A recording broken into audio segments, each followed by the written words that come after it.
उत्तर प्रदेश मोहब्बत का प्रदेश है, भाईचारे का प्रदेश है और इस प्रदेश को बांटा नहीं जा सकता है। भाइयों बहनों, गांव में अगर कब्रिस्तान बनता है तो गांव में स्मशान भी बनना चाहिए। The big picture is clear and it's BJP all the way in Uttar Pradesh. Joining me to understand the BJP's big win is Prashant Shah, who spent months crisscrossing that large state. Prashant, what is it that worked for the BJP? I mean, surely the election results have come as a surprise even to them.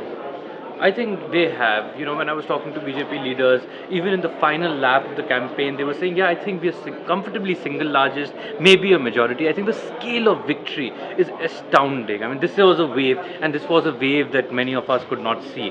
I think we can now that we know that BJP has swept Uttar Pradesh, there is possibly a set of 4 explanations. The first is clearly Prime Minister Modi. There is the Modi Hawa, and the Modi magic persists. 3 years into his term, there is deep, abiding faith that people seem to have in the Prime Minister. When we asked people in UP, what is it that you like about the Prime Minister? Some said he is decisive, some said he has helped improve India's image internationally, some said they like some of the development schemes, including the Jan Dhan Yojana or the Ujjwala. But the point is that many people did not have a tangible explanation. They just felt this man means well and this man will transform India. So I think the first explanation probably is this Modi magic. And they knew that Modi would not run Lucknow. Modi would sit in Delhi. But even then they were willing to invest faith in the Prime Minister. The second explanation is that BJP has, and this is very ambitious, has transformed its own character. BJP was seen as an upper caste party, but it has embarked on this social engineering where it realized that it had to build a broader caste alliance. So beyond the upper caste, it reached out to non-Yadav OBC communities. The state president of the BJP is a non-Yadav OBC. It gave the highest number of tickets it has ever given to non-Yadav OBCs. And this coalition, one BJP leader explained to me, look, Muslims will not vote for us. Mayawati's core supporters, Jatas will not vote for us. Yadavs will not vote for us. But then that leaves us with 55 to 60% of the electorate, and that's what we will focus on. And that electorate, out of that 60%, they seem to have got 40%. They did their social engineering very well. They did their social engineering very well, and so beyond the Modi Hawa, this was a seat-by-seat election also. And there, this social engineering, this arithmetic work, their ticket distribution, for instance, came under a lot of criticism, including from within the party. And when we checked with them, why so much controversy, and they said, look, there are 60 seats where we have never won in UP. There are another 20 seats where we are vulnerable. We need to import leaders for it. So at the cost of their ideology, they brought in people from outside who were not familiar with the organization only for the cause of winnability. So besides this social engineering, there was this sole focus on winnability. And I think the fact is that, it's not just what you do, it's also what others do in an election. And I think there were mistakes that the other camps made. This included... So in the end, Prashant, the family feud obviously didn't work to the advantage of Akhilesh Yadav. It seems like he got the better of the father and he was firmly in control of the party. But the electorate didn't share that view. Yeah, I think that it's, we still have to look at the vote share. I think the Yadav vote, the core vote may still have stayed with Akhilesh, but the family feud took its toll on the organization of the SP, and it was clearly not enough for him to wash off the anti-incumbency that had built up against both Yadav domination and the issue of law and order. There was resentment about that, and so that the feud did not help him deal with that. I just want to come back to one point about the BJP and why it won. We have to also recognize that the BJP played the Hindu card, and the Hindu card worked. There was an element of communal polarization, and it projected this image of the other parties pandering to minorities. Because the SP Congress was seen as an alliance geared to consolidate the Muslim vote, because BSP had given 100 tickets to Muslims, it became easier for the BJP to counter, polarize and consolidate the Hindu vote also. So I think there is an element of the Hindu-Muslim polarization. So the BJP laid a trap and the other parties fell into it?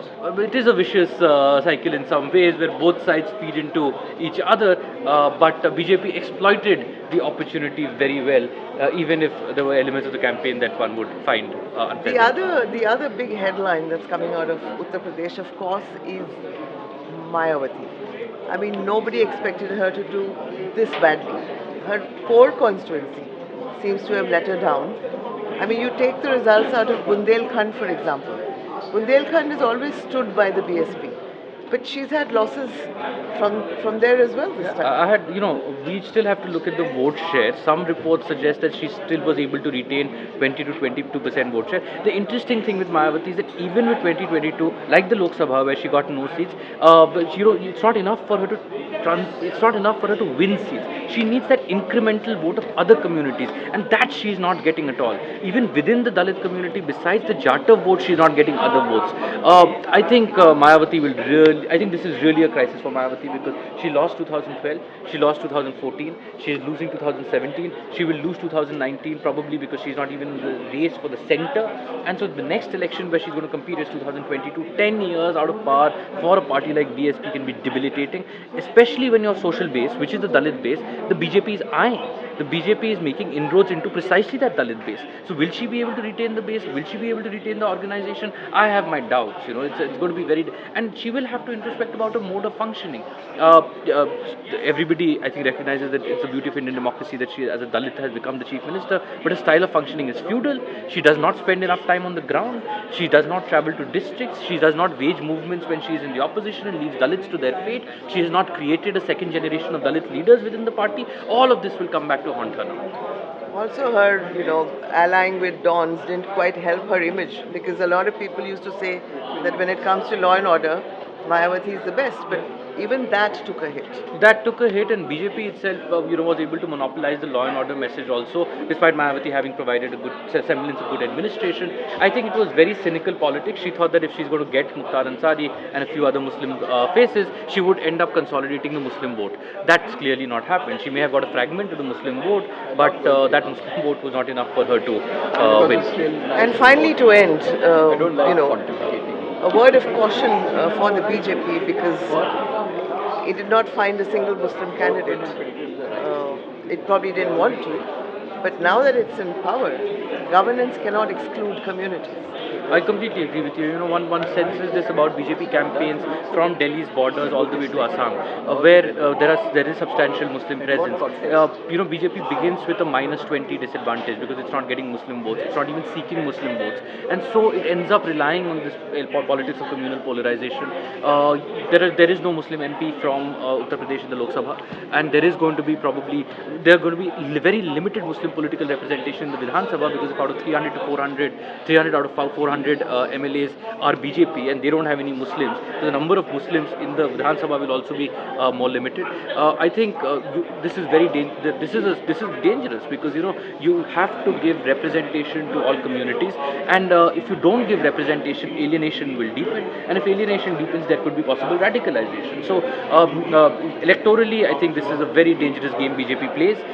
One just hopes that in terms of governance, the Prime Minister personally ensures that the issues of governance and development do not have any communal flavor, and Muslims feel a sense of belonging in the state. Having won this big, really, so what we can say in conclusion is that Modi needs to get back to the 2014 slogan, Sabka Saath, Sabka Vikas.